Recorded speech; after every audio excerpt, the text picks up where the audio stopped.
those different levels come with new challenges, new overhead, it's part of the challenges: hiring, recruiting, training, sales, operations, capacity, all of these things that I grinded through and documented probably better than most people. Welcome back to episode number 4 of our series, Core Values. I really hope Malachi put something on there that's like core values. He's not going to, but it's fine. Where we're going to talk about the core values that Ethan has implemented here into Andy's Roofing. And as we've said in previous ones, we hire, fire, and correct based off these. Everything we do at Andy's Roofing is through these. Are you laughing? So promote, like you make it sound like, like it's higher. Yeah, but that's when they come in. So quarterly reviews, monthly check-ins, yearly reviews, all of that stuff. So like the core values is how we grade performance at Andy's Roofing. It is the way that you level the playing field across the board and just say, hey, how is an employee's performance? Because if you give it like ambiguous metrics like, I like them today, I don't like them tomorrow, maybe they had a bad day, and so like they don't get a raise. Like it's not fair. So we talked about the other day. You have to do that through the core values and filter everything through it. Like you're automatically gonna have, and it sounds bad, like clicks inside of your work. Somebody's gonna like the same sports team as you, maybe same stage of life with kids and stuff like that. What you want to say. Go IU. Yeah, whatever. Even though they don't go anywhere ever. Yeah, so if your managers only gave raises and promotions based off of if they liked you or not, that's not a great way to run a company. So we got a little checklist. Were you eager to learn? Great segue into you learning that IU will never be good. So yes, one of our core values is eager to learn. And this is I'm very passionate about it because I've always been a person that like, I just want to be the best. Like there's very few things that I really go all in on because I have to count the cost and look at that thing and say, hey, look, I want to be the very best at that, or I don't want to like start it. And that's why it was a horrible idea for me to start playing golf because it's a lifelong endeavor. But eager to learn is like, if you're in the roofing industry, what they talk about is roofing sales or roofing in the roofing industry is a job. It's self-development disguised as a job. And that is on the individual level. But then as a company, like we have evolved so much because everyone that comes in as an employee, they have a voice, they have personal experiences, they have life experience, they have job experience. And so like I usually tell people, once they get past the interviewing part and they come in, it's like, I want your voice. I want your suggestions. Like we may be blind to something that can make us wildly more successful and create an even better customer experience if people would bring those into our company and would share those with us. Like we are eager to learn. Like we're not like the blinders and just be like, well, we're in roofing, so we know what we're doing with roofing. Like I've learned more from HVAC than I have in roofing. Yeah. I mean, they've got a lot of stuff figured out over there. I think you always talk about too, like it's not even if you went to college or not, or if you did this, it's that aspect of continuous education and always learning. And I think for me, as someone that didn't go to college, it took me like 6-7 years to figure out what I wanted to do. And then, but as long as I kept, what do we call it? YouTube University. Like there's so much good content out there, whatever it is. Me, Malachi, Connor, anybody that came in from my team, we didn't know anything about roofing. Kind of like what you said, like we had a fresh slate of ideas, like how to build roofers and roofing on social media. And that's the cool part. But my team and I, we can't be complacent. We always have to be eager to learn the next thing, the next new technology, because it's always changing. Absolutely. No, it's just as you grow a business and as you grow personally, I mean, let me say it this way. Okay. I will tell you that when I'm around people and someone brags about, I mean, if I'm out somewhere and you guys see me and someone else is next to me and I've never met them and they start talking about how they hate reading and they hate, it's like, oh, I hate books. I hate doing this. Oh, I don't want to try any harder than I have to. Like, within 30 seconds, I will walk away from that person usually because I don't even want that influence in my life. No. Like I am always learning. I'm always evolving. I want everyone that's around me to be the best, which means you have to be a sponge. You have to absorb it. And then I mean, I guess the wisdom part that comes in is just like knowledge is knowledge, but wisdom takes knowledge and applies it. And it's just like, then it becomes part of you. Then you can put in the reps and make it repetitious in the sense of like, it just like it molds into you, like working out. Like you don't just become all muscly or toned or whatever you're going for overnight. It takes a long time and you got to put in the reps. And so like by reading one book, you're not going to get smart. It's the culmination of like tons of things that you may pick up 2 or 3% and it absorbs into you and it becomes you. You are the part of your experiences in life. And so if we're not constantly learning, I will tell you, you will not work for Andy's Roofing. Like if I sniff it out, I want people that want to be the best and are grasping for knowledge and like they're asking questions, because I would say one of the biggest reasons Andy's Roofing is as successful as it is because I ask all the dumb questions that people don't want to ask. Like, what is a lead? I will still ask you that question. And the reason why is I want to make sure that we're still on the same page as far as terminology goes. But then what if you explain to me something about a subject that I feel like I know a lot about, and you give me 10% of information? So humility is like, don't come in there and just word blast them with all of the things that you know, because like ask the questions, the dumb questions that people like, they don't really want to talk about or whatever. And then you'll get all this information. I mean, I'm a product of all of these business owners. Like I'm not self-made, guys. I'm not a very smart guy. I just am driven to the point of like, I go ask smart business owners that gave me all the answers to the questions that nobody wanted to ask them. And then we pulled all those together and we made something beautiful called Andy's Roofing. And all of that comes from my desire to learn. Like you got to be eager, you got to be aggressive and intentional with it. And the people that we hire, they want to know this information. They want a career. Like I don't want people that want jobs. I want people that want careers. And it's my obligation. I feel it every morning. I think about all the different areas of our company. How do we create either horizontal or vertical ways that people can either move up in the company or go horizontal and then move up in the company in different ways, make more pay, learn a different skill set, be valuable to the industry? I mean, we had to create commercial roofing division because I had site supervisors that wanted to grow and we already had a production manager. So you had to do it. Where do those people go? Now we have a path for them. So site supervisors, it's not the lowest paid position in our company, but it's the lesser skill set. Yeah, it's the entry level position that they come in. And I'm like, man, you cannot take a guy that has a wife and a kid or two and keep him here at this pay. It's just, it's not a career. And so then from there, I was like, man, we're getting so many repairs. We have a division now for repairs, and that's more of a skill set. Like if you work with your hands, or basically if you're willing to do work, then I've got a spot for you. Okay. So like you can move up into repair technician, and that's like a very prestigious thing. That's a big deal. Or you can move across into, there's like this little invisible dotted line that goes through our company into our commercial division, where you can become a commercial service technician, a foreman, an estimator, a project manager, all of these things, because I took the time and said, look, I have to learn all of these different areas because our people deserve the best. It's not just about the homeowners, because I know if our people are eager to learn and they're learning these new skills and they're learning how to do the best repair possible, we will take care of homeowners the best. And I think you always talk about it, but there's so much truth into not even just business owners. You talk about it with roofing, but finding somebody that's 2 steps ahead of you. And I think even for me, like finding people, like I look up to you a lot, but you're still not 2 steps ahead of me in life with, we still have kids the same age. Like I want to talk to somebody whose kids are 15 to 18 to 20. Like how can I make sure that I'm doing things right? I have a guy that I talk to that's in the creative industry. Like how, you've been in the marketing director role for 20 years. What am I doing wrong? Bless you, man. Don't ruin my talk. Sorry.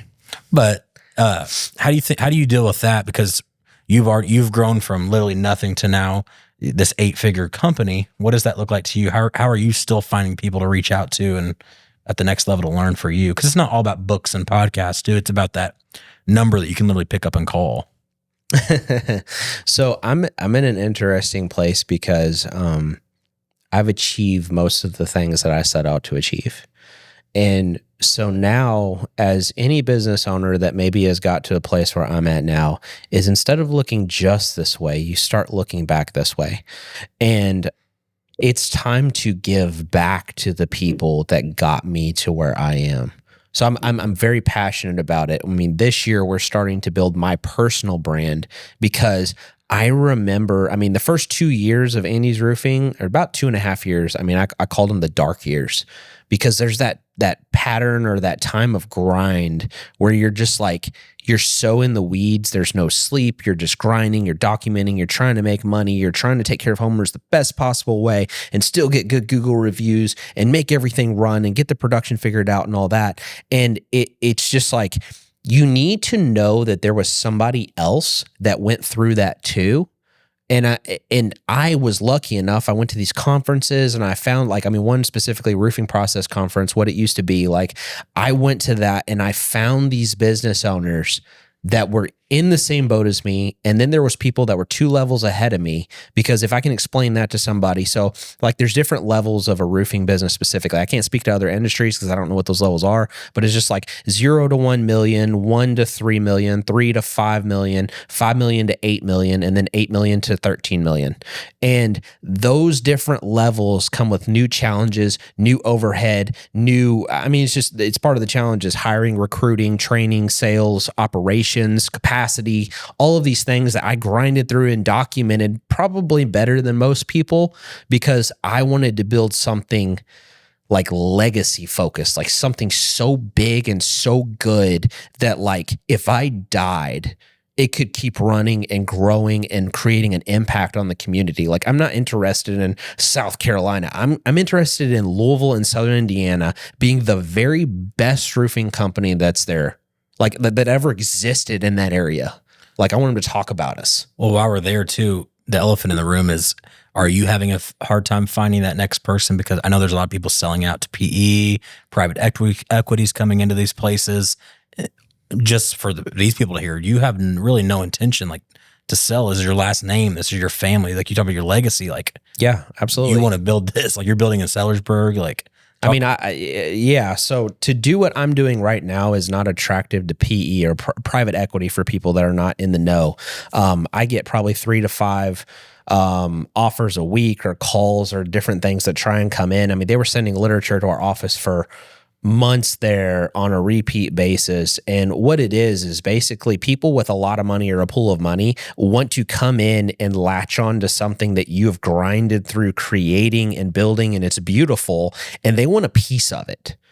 And I'm sitting here and my last name is tied into this business, and I'm seeing a lot of the companies that are ahead of me, they've sold out to PE, and the customer experience goes down because it becomes transactional and it becomes focused on the money. And that's 180 from what I'm focused on. Like, I want to have the most clout in roofing in Southern Indiana and Louisville because we took care of homeowners the very best. Our customer experience was like light years better. We gave back more money to the community. We helped more people. We gave away more veterans roofs and Habitat for Humanity roofs. And then all of that stuff, like, we stay in our lane. Like, I can't go and give away bathroom remodels or whatever, because I don't even know if they did a good job if I gave it away and did it, So, like, all of that stuff, it's not... I don't know. Let's just put it this way. I have not found a private equity firm that had the same motivations and alignment that I have to build a brand locally that was so strong because of what it was doing for the community. I mean, we want to give $1 million away in roofs over the next 5 years. Like that is different than someone coming in, looking at your profit and loss statement and saying, we need to save this much money for our investors. I want to give it away. Like, I don't need it. Like, I want people to feel the impact of Andy's Roofing and give back to the community that supported us. I mean, literally every homeowner in this community that signs up for a roof for Andy's Roofing, or a repair, or a gutter cleaning, or a gutter replacement, or siding, or any of the services that we really are professionals at, like, they voted for our longevity. Like, they said, we are committed in your success. Yep. And so I want to take part of that and just give it back. Yep. And that is not, I mean, to your original question, like, that is not the focus of private equity. They are invested in getting their shareholders more money or more. Yeah, really, it's just more money. And I'm like, it doesn't align with me wanting to give it all away. Like, I want to be that person or that company in the community that has the best people that are focused on not money, but on people's experiences and what we can do. And then looping 100% back to eager to learn, like that core value to me is just like we have to be aggressively intentional on what we want to learn, because the abundance of knowledge and education and all that in YouTube and different places, like I am an advocate for college, but it's for different reasons than most people think. I'm an advocate for continuous education past high school. Yep. If you tell me that you're going to be disciplined enough to go sit and find the content on YouTube to learn marketing, to be a content creator, director, and all of these things, and you're going to spend 4 years and you're going to dedicate yourself for however many credit hours, and you're going to do that on your own, I would say do not go to college. Yep. But if you're not, we're going to go make you pay a lot of money and lock you in a room for X amount of time every single week, and you're going to be force-fed this information. And so most people after, like out of high school, like did you have the discipline to learn all of these things and be motivated and say, this is what I'm going to do? So college takes you past that point, and they say, here's a plethora of different things that you could do. Let's give you the prerequisite classes to, let's say, the business school, and like make you learn all of these different aspects. I mean, I did Parks and Recreation was one class that I took. It was actually kind of cool because we had to go out in nature, but I'm an avid outdoorsman, so that wasn't hard for me. But some people, they don't do that. And so it opened them up to new things and it broadens your horizons. But all of that to say, like, there are a lot of people in my company that didn't go to college. And so part of that I feel, and it's like, hey, look, you don't have to go to college, but I am responsible to give you a continuous education, because you cannot provide for your family adequately enough unless you bring enough value to the marketplace. And value, I mean, we just got off a call earlier. I don't pay people for like just an hourly wage just because, like, I pay you that for the value you provide. And I'm probably not a good person as far as HR goes, because when I hire somebody, and let's say we're paying $20 an hour, within 90 days, let's say before 90 days, I'm like, oh my goodness, this person's skill set, they are so valuable. I'll just $23, $25, whatever. Like, they're so valuable. I will give them a raise before any of that stuff, because like HR hates it when I do that, but that's when you pull the owner trump card and you're just like, they're too good. They've got too many skills. We're going to move them over here. They're going to help homeowners in this area or this aspect. And we're going to pay them more because they bring more value to the company, because at some point they were eager to learn some kind of skill set or had this life experience, and they brought it to us. And we want to absorb that into what we're doing and have the best possible employees, because my whole focus is the best experience for homeowners. It is what is the longevity of our company. We go back to consistency. Consistency means like if you do something long enough and it's good and it reciprocates back to you, then you build sustainability. Yep. Like from the get-go, I wanted to build a sustainable roofing company. And that only happens when the homeowners keep voting for you consistently. And the only way that they do that is you have to have people that are eager to learn how to be the best. And we're going to do it. We're going to teach them. We're going to have the best employees ever. So if you want to hire a roofing company that is continuously always learning, we are that for you. And if you want to join a team that pushes and is eager for you to learn more, then go to the careers page. We're always looking and hiring. So that's a fun thing to do around here. As always, we have one more episode of our series, Core Values. And this one is my favorite. I got one thing to say though, too. We put it up on the careers page, but reach out to our office, and we have a list of people, especially for the project consultant or the sales representative is what we call it. It's project consultant, but we have a list of people that like they applied previously or different things that we reach back out to. I mean, we had one guy, Cody, he just started working with us, and it was was it December? Yeah. Yeah. It was a while back ago. It was a long time ago. Reach out. He waited. So, we've got all kinds of opportunities that are coming up. I am not a business owner, maybe like some of the ones you've heard. They talk about their employees like problems. I want the best employees, and I want more of them. I love people. I want them to come to our company. I want our culture to get stronger. I want it to be impenetrable. I mean, we've had people that have offered our people jobs just because of the last name and the company and all of the things that we represent. And it's like, they don't leave because no one can offer what we're offering. It's not just pay. It's the Andy's way. It's the things that's like, hey, oh, you work with Andy's? Like, we want people to be proud of that. Yeah. So we got to cut this off, but you got me going again. Thanks, Celsius. See you guys next time.